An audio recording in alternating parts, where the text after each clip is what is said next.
Stephen, soil-borne and seed-borne diseases are quite prevalent in South African agriculture. Can you tell us a little bit more about these diseases? So seed-borne diseases, these are diseases which are generally transmitted with or on the seed, can contribute significantly to yield losses in wheat. Loose smut and stinking smut, in Afrikaans they're known as losbrand and stinkbrand, have plagued farmers for numerous years, and if they are not controlled, they can lead to significant yield losses. Infection occurs when fungal spores present on the seed germinate when enough moisture is present, and they're able to infect the young seedling even before the coleoptile emerges from the soil.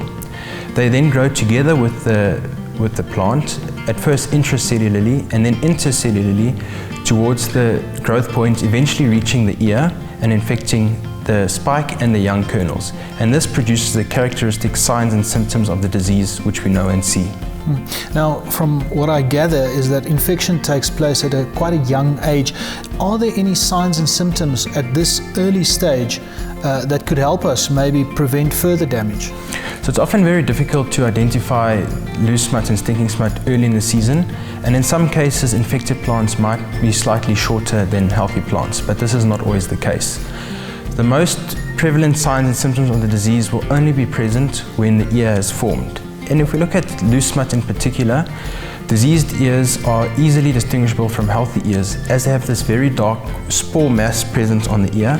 And then if we look at stinking smut, it's a bit more difficult as the pericarp or the seed coating remains intact, and this is generally only disrupted when harvesting takes place. And it's very important that these diseases get controlled, because not only are you having lower yield in this season, but the fungal spores present will serve as a source of inoculum in the following growing seasons.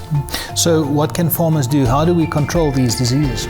There are numerous ways of controlling this disease, but probably the most effective is using a fungicide applied as a seed treatment, and it needs to be systemic. And this is where a product like Redigo really shines.